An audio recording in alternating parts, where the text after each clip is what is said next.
When you're in Japan, seeing Mount Fuji is a no-brainer. So we planned a day trip from Tokyo to go check it out. So there's two places where you can see Mount Fuji. There's Hakone and Kawaguchiko. We decided to go to Kawaguchiko because it has great lakeside views. Now this video is all about our journey to Kawaguchiko, what went down, what we loved, and whether we'd recommend it if you're short on time. So there's two main ways to get to Mount Fuji. You've got the train, which is faster, but it's way pricier. Then you've got the bus, which is cheaper, and while it's a bit slower, it's super straightforward. Now we decided to go for the bus from Shinjuku in Tokyo because honestly we wanted to avoid the train transfers and it's literally half the price. Now here's a pro tip, book your tickets in advance because they can sell out, especially on weekends or on holidays. Now, before heading to the bus station, we grabbed breakfast at this little spot called Sakumara Cafe near Shinjuku Station. And oh my days, the egg sandwich here was out of this world. Hands down, one of the best we had in all of Japan, and the coffee was absolute perfection. So if you're ever near Shinjuku, seriously do yourself a favor and check out this place. Get the sandwich, get a pastry, get a coffee, you just won't regret it. We're travelling. You know what, they don't mess about here. What time is it? 8:15. Bang on. They are very, very punctual. Very disciplined people.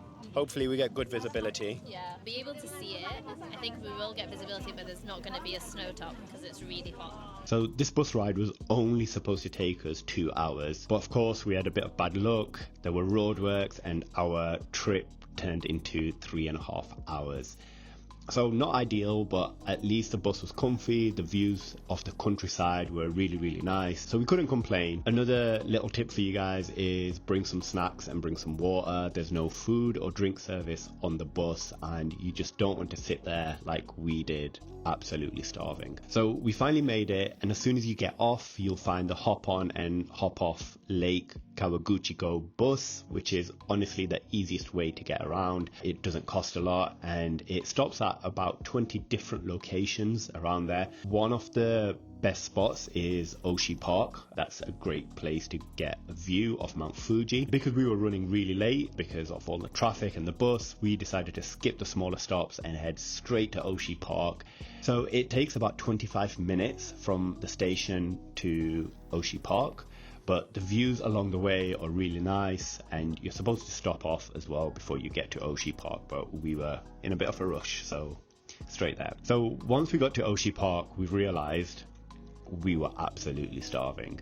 So we got some grapes from a street vendor. They were really sweet and we jumped back on a bus and went to a midway stop where we found this Pakistani restaurant. And let me tell you, after days of sushi and ramen, having some proper desi food really hits the spot. We had some butter chicken, some naan, a mixed grill. Felt like some really great home cooked food. We also ordered some samosas, but I think they forgot about them, but I think we over ordered our food anyway, so it was fine. We headed back to Oshi Park. The clouds were covering the mountain. We weren't sure if we'd even get a proper view, but just as soon as we were in Oshi Park, we were taking a few pictures, the clouds started to shift and boom, Mount Fuji in all of its glory. It was honestly such a magical moment. We took loads of pictures, we just soaked it all up, and honestly, like, that was one of the highlights of our trip.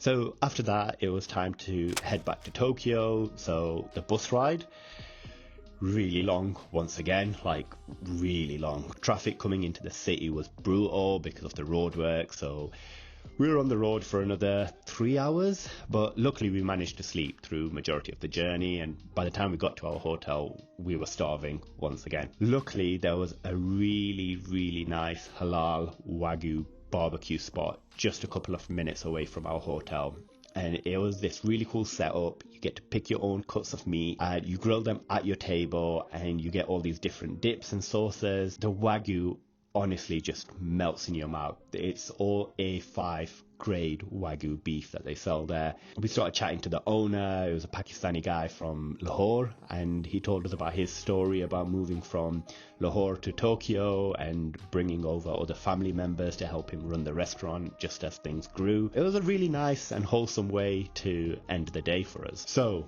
would we recommend a day trip to Kawaguchiko to see Mount Fuji?